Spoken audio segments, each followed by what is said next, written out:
जी बच्चों, अस्सलाम वालेकुम। कैसे हैं आप सभी लोग। हमारे पास नम्स के कुछ टॉपिक्स हैं जो रह गए थे। Water and mineral uptake by roots. याद रखिएगा प्लांट्स का जो पोर्शन है वो आपके एमडी कैट के पोर्शन से सेल एक्सक्लूडेड है, बट नम्स में ये टॉपिक्स जो हैं वो मैंने अभी भी देखा है कि शामिल हैं। तो आप लोगों ने माइंड में रखना है कि ये टॉपिक बहुत आसान है, सिंपल है, कुछ भी नहीं है। इसमें आप लोगों ने मेनली ये देखना है कि ह्यूमन ट्रांसपोर्ट सिस्टम की तो आपने डिटेल में बात कर ली। मुझे बताओ प्लांट्स में ट्रांसपोर्ट के लिए क्या क्या इक्विपमेंट्स उसके पास मौजूद होते हैं और इट्स ट्रांसपोर्ट की नीड क्या है, इस ट्रांसपोर्टेशन की रिक्वायरमेंट क्या है प्लांट के अंदर, और आपके पास अल्टीमेटली ये जो ट्रांसपोर्ट का एक अमल हो रहा है ये क्यों प्लांट के अंदर मौजूद है, और अल्टीमेटली इस ट्रांसपोर्टेशन इक्विपमेंट ने कैसे फैसिलिटेट करना है, कौन से प्रोसेसेस इन्वॉल्व हैं, और इसके अलावा अल्टीमेटली कौन सा जो प्लांट का इक्विपमेंट है वो उन न्यूट्रिएंट्स की एब्जॉर्प्शन में सबसे पहले रोल प्ले कर रहा है। तो सबसे पहले माइंड में रखिएगा कि इस अपटेक के अंदर वाटर और मिनरल, याद रखिएगा सबसे पहले कलेक्टिवली इन दोनों को हम सैप के नाम से बुलाते हैं। क्या मैंने कहा? सेल सैप जो होता है वो आपके पास वाटर और मिनरल पर कॉन्स्टिट्यूट करता है। तो अल्टीमेटली जो प्लांट का सैप है वो इन्हीं दोनों पर कॉन्स्टिट्यूट करता है। अब इन दोनों के अपटेक के लिए आप लोगों ने याद रखना है सबसे पहले पैसिव प्रोसेसेस आप लोगों की बुक पंजाब वाली मेंशन करती है कि मौजूद होते हैं, जिसमें सबसे पहले हमारे पास आता है डिफ्यूजन वाला प्रोसेस आता है। दूसरे नंबर पर हमारे पास फैसिलिटेटेड डिफ्यूजन का प्रोसेस आता है। इसको साथ नोट करते जाएं कौन कौन से प्रोसेसेस इस अपटेक के अंदर इन्वॉल्व हैं। फैसिलिटेटेड डिफ्यूजन आता है। फैसिलिटेटेड डिफ्यूजन से बस कोई चैनल या कैरियर उसको फैसिलिटेट करेगा, बाकी डिफरेंस आपको पता है। और तीसरे नंबर पर हम यह मेंशन करते हैं एक्सक्लूसिवली वाटर के लिए ऑस्मोसिस की मूवमेंट जो है वो देखने को मिलती है। इसी के साथ साथ आप लोगों ने याद रखना है ये पैसिव प्रोसेसेस तो मौजूद हैं ही, हमारे पास कुछ एक्टिव प्रोसेसेस भी मौजूद हैं, जैसे आपके पास एंडोसाइटोसिस और इसके अलावा एक्सोसाइटोसिस। ये भी आपके पास मिनरल्स की मूवमेंट के अंदर या ट्रांसपोर्ट के अंदर या अपटेक के अंदर अपना रोल प्ले कर रहे होते हैं। ठीक हो गया बच्चों? तो ये आपने बातें नहीं भूलनी, इनको याद रखना है कि आपके इन वाटर और मिनरल अपटेक के अंदर पैसिव प्रोसेसेस भी इन्वॉल्व हैं और इसके अलावा एक्टिव प्रोसेसेस भी। अब एक बात आप लोगों ने याद रखनी है यहां पर कि ट्रांसपोर्ट जब होता है तो ट्रांसपोर्ट आप लोगों ने याद रखना है ये मूवमेंट होता है मटेरियल्स का, जिनमें न्यूट्रिएंट्स आते हैं, वेस्ट मटेरियल्स आते हैं, और इसके अलावा मेंशन करते हैं इन्हीं न्यूट्रिएंट्स में जो सबसे मेन होता है वो वाटर होता है। इन्हीं का आपने याद रखना है कि सबसे ज्यादा ट्रांसपोर्ट में प्लांट के अंदर देखने को मिलता है। अब सवाल यहां पर ये आता है ये ट्रांसपोर्टेशन रिक्वायरमेंट है क्या, मतलब why do plants need to transport these water and minerals. यहां पर मेंशन करते हैं ट्रांसपोर्टेशन रिक्वायरमेंट क्या है। ठीक है, अगर कोई आपसे ये पूछता है, सवाल अक्सर हो रहे होते हैं कि ट्रांसपोर्टेशन की रिक्वायरमेंट क्या है, तो आप लोगों ने याद रखना है प्लांट ने अपने फूड को खुद प्रिपेयर करना है। दीज आर ऑटोट्रोफ्स, और ऑटोट्रोफ्स याद रखना फोटोसिंथेसिस के अमल से अपने फूड को प्रिपेयर करते हैं। अब ये फोटोसिंथेसिस के अमल में आप लोगों ने इक्वेशन तो डेफिनेटली पढ़ी है, जिसमें सबसे पहले आपने याद रखना है CO2 आता है और इसके अलावा H2O आता है। अब एक बात तो मैं पहले क्लियर कर दूं कि ये CO2 जो है ये तो आपके पास एटमॉस्फेयर से आ जाता है, मतलब एटमॉस्फेयर इसका सोर्स होता है, बट पानी के लिए याद रखना आपको सॉइल की जरूरत पड़ती है, सॉइल की जरूरत पड़ती है। अब एक बात मैं यहीं पर मेंशन करता चलूं कि यहां पर आपको टॉपिक का नाम लिखा हुआ नजर आ रहा है water and mineral uptake by roots. ये रूट्स के अलावा इसने किसी और स्ट्रक्चर को इस टॉपिक का हिस्सा क्यों नहीं बनाया? इसने क्यों नहीं कहा कि बाय लीव्स, इसने क्यों नहीं कहा बाय शूट्स? क्या है ऐसा रूट्स के अंदर? याद रखना रूट्स आपके पास एनकरेज और एब्जॉर्प्शन का अमल करते हैं, एनकरेज और एब्जॉर्प्शन का अमल करते हैं ना। What do you mean by encourage and absorption sir? Encourage का मतलब होता है पेनिट्रेट करते हैं सॉइल के अंदर, मतलब गड़ाते हैं अपने आप को, पेनिट्रेशन करते हैं, और उसके अलावा एब्जॉर्प्शन किसकी करते हैं? उन्हीं वाटर की और मिनरल्स की। तो जो मैंने यहां पर मेंशन किया है कि जो वाटर का सोर्स है वो आपके पास सॉइल है, उस सॉइल से इस वाटर को अपटेक करने का अमल ऑस्मोसिस के थ्रू कर कौन रहा है? यही रूट्स का काम है बच्चों। सॉइल किसका सोर्स है? आपके वाटर का। और CO2 का कौन सोर्स है? आपका एटमॉस्फेयर। अब आगे ये इक्वेशन में क्या देगी आपको पता है, C6H12O6, और अल्टीमेटली आपके पास ये ऑक्सीजन को दे रहा होगा। ऑक्सीजन आपके पास लिबरेट हो जाएगा एयर के अंदर, जो हमें सांस लेने में हेल्प कर रहा होगा। और ग्लूकोज याद रखना, इसको हम पढ़ेंगे ट्रांसलोकेशन ऑफ ऑर्गेनिक सॉल्यूट्स में कि इसके साथ क्या होना है, ये बड़ा इंपॉर्टेंट होगा। वहां पर हमने 3 मेजर एमसीक्यूज को डील करना है जो नम्स में बार बार पूछे जाते हैं कि सुक्रोज क्यों है ट्रांसपोर्टिंग डाइसैकेराइड, कौन सा ऐसा शुगर है जो सिंथेसाइजिंग शुगर कहलाता है डार्क रिएक्शंस का, और इसके अलावा कौन सा ऐसा शुगर है जो स्टोरेज फॉर्म ऑफ प्लांट्स होता है। तो ये आपने जरा सिमेट्री याद रखनी है। ट्रांसपोर्टेशन रिक्वायरमेंट है क्या, ट्रांसपोर्टेशन में प्रोसेसेस कौन कौन से होते हैं, किनका ट्रांसपोर्ट हमें देखने को मिल रहा होता है, और ये रूट्स को भी क्यों मेंशन करता है। रूट्स को मेंशन करने की वजह मैंने आपको एनकरेज और एब्जॉर्प्शन के साथ एसोसिएट कर दी, तो आप लोगों ने ये बातें भूलनी नहीं है। अब ये जो ट्रांसपोर्ट हम लोगों ने पढ़ा है, इस ट्रांसपोर्ट के वाले से बच्चों माइंड में रखना है आप लोगों ने कि ये ट्रांसपोर्ट हमारे पास लॉन्ग डिस्टेंस भी होता है और शॉर्ट डिस्टेंस ट्रांसपोर्ट भी होता है।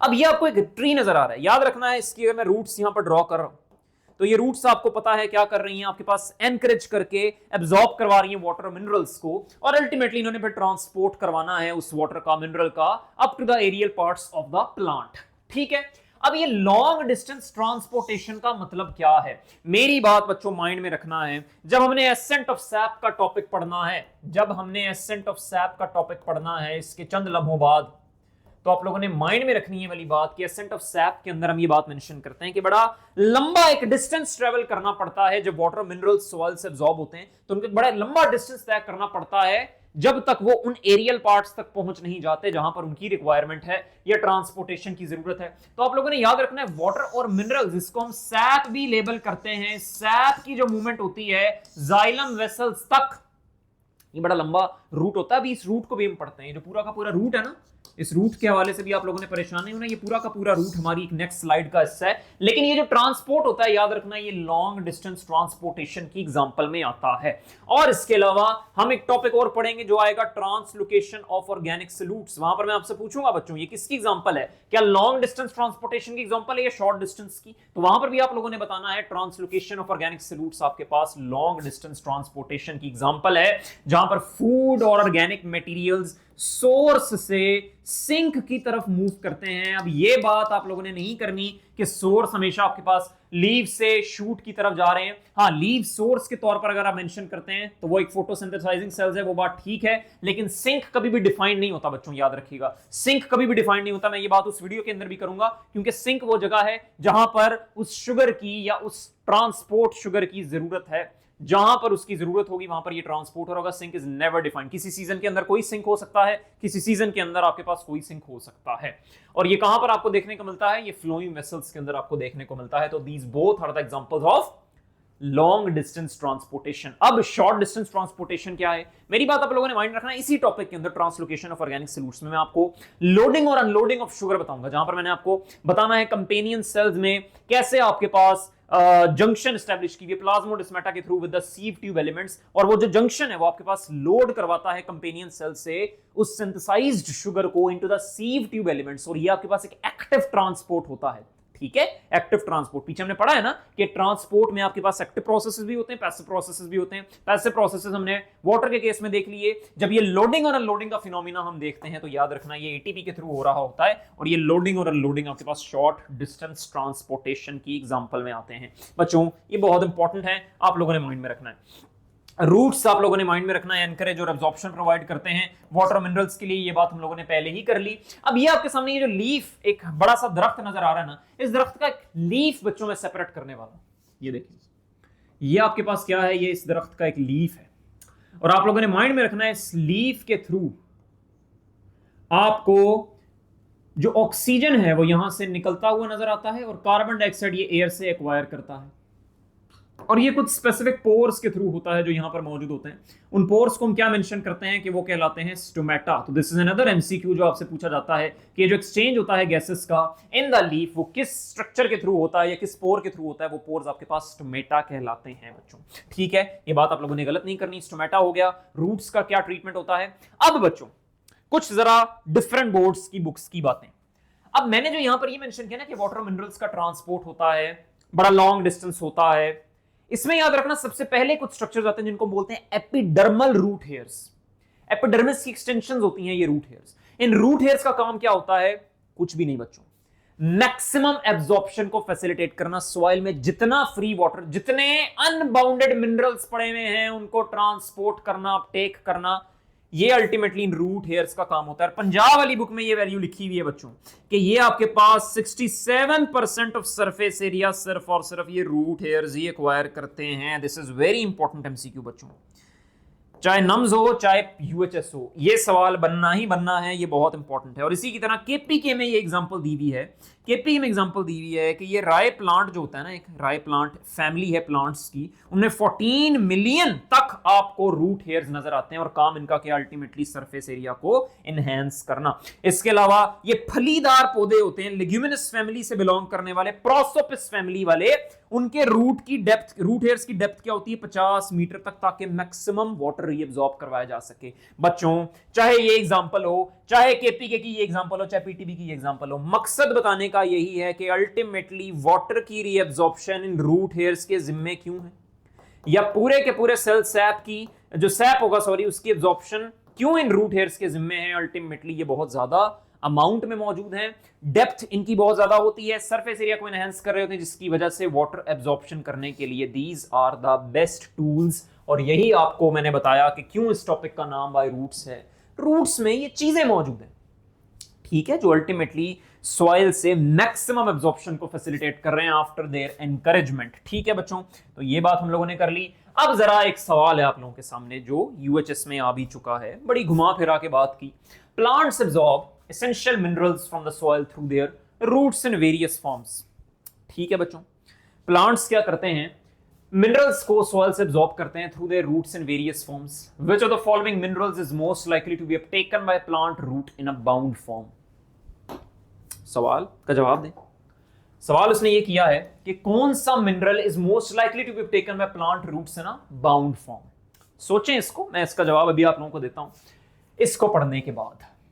अब ये देखिएगा बच्चों, सबसे पहले वही जो चीज मैंने आपको पिछली स्लाइड में समझाई कि अगर आपके पास ये एक लीफ बना हुआ है दरख्त से निकालने वाला, और अल्टीमेटली ये आपके पास ऑक्सीजन को एयर में छोड़ रहा है इन पोर्स के थ्रू, और कार्बन डाइऑक्साइड को एक्वायर कर रहा है इन पोर्स के थ्रू, तो कौन से पोर्स आपके पास गैसियस एक्सचेंज को अलाउ करते हैं। तो अपनी चुपचाप से यहाँ जवाब देना है stomata. This is an important MCQ जो पूछा जाता है कि कौन से पोर्स अलाउ करते हैं गैसियस एक्सचेंज को। वाटर के लिए आप लोगों ने याद रखना है, अगर पानी की मूवमेंट रूट हेयर से अंदर की तरफ होती है तो याद रखना दैट इज एंडोस्मोसिस, और अगर पानी को अल्टीमेटली प्लांट से निकालना है तो, और प्लांट की जो बाहर की मूवमेंट है उसको हम एक्सोस्मोसिस बोलते हैं। यानी कि ऑस्मोसिस जो है वो एक पैसिव प्रोसेस है that is exclusive for plant. बच्चों passive process exclusive for plant, ठीक है, तो ये पॉइंट आप लोगों ने याद रखना है। अब अगला है मिनरल्स की एब्जॉर्प्शन के वाले से पॉइंट। मिनरल्स याद रखना एक्टिवली भी एब्जॉर्ब होते हैं और पैसिवली भी एब्जॉर्ब होते हैं, ये सबसे पहला पॉइंट है। अब एक अगली बात ये है कि चलो ये तो ठीक है, इस तरह भी होते हैं इस तरह भी होते हैं, क्या सॉल्युबल फॉर्म में होते हैं या बाउंडेड फॉर्म में होते हैं। अगर सॉइल के साथ बाउंडेड हैं तो क्या ये एब्जॉर्ब होंगे, और अगर सॉइल में सॉल्युबल फॉर्म में पड़े हुए हैं तो क्या ये तब एब्जॉर्ब होंगे। बच्चों याद रखना है, अगर ये सॉइल में बाउंडेड फॉर्म में पड़े हुए हैं तो there is no question of their absorption, इन्होंने कभी भी एब्जॉर्ब नहीं होना। और अगर ये सॉइल में सॉल्युबल फॉर्म में है तो इस केस में ये आपके पास एब्जॉर्ब हो रहे होंगे। अब कहानियां बनाता है यूएचएस इतनी सारी कि पता नहीं क्या कुछ हो रहा है, कि अल्टीमेटली ढेर सारे मिनरल्स हैं। जैसे ये एग्जाम क्वेश्चन था आपके पास कि plants absorb essential minerals from the soil through their roots in various forms, which of the following minerals is most likely to be taken by plant roots in a bound form. कहानियां कराई हैं, आखिर में ये word लिख दिया इन a bound form.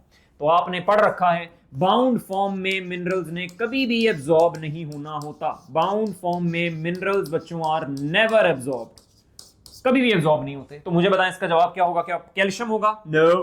क्या iron होगा? No. Potassium? No. None of these बच्चों, ठीक है। अपनी बुक के अकॉर्डिंग इस कॉन्सेप्ट को आप लोगों ने याद रखना और गलत नहीं करना, ठीक है। आगे बढ़ते हैं अपने नेक्स्ट पोर्शन की तरफ। ये है आपके पास पाथवे, जिस पाथवे को आप लोगों ने कभी नहीं भूलना, ठीक है। ये पाथवे है और इस पाथवे को आपने कभी नहीं भूलना, चाहे आउटर से इनसाइड पूछे या इनसाइड से आउटर पूछे, आपने इसको कभी नहीं भूलना। अब सबसे पहले यहां पर देखें बच्चों, हमारे पास ये मौजूद है सॉइल। क्या मैंने कहा? ये सॉइल मौजूद है, ठीक है।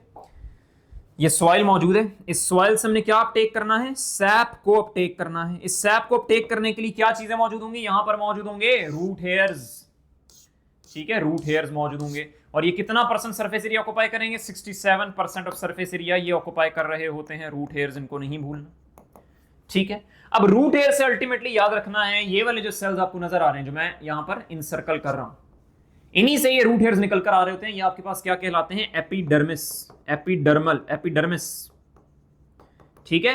एपिडर्मिस से अगर आप अंदर देखेंगे तो ये आपको नजर आ रहे हैं सेल्स।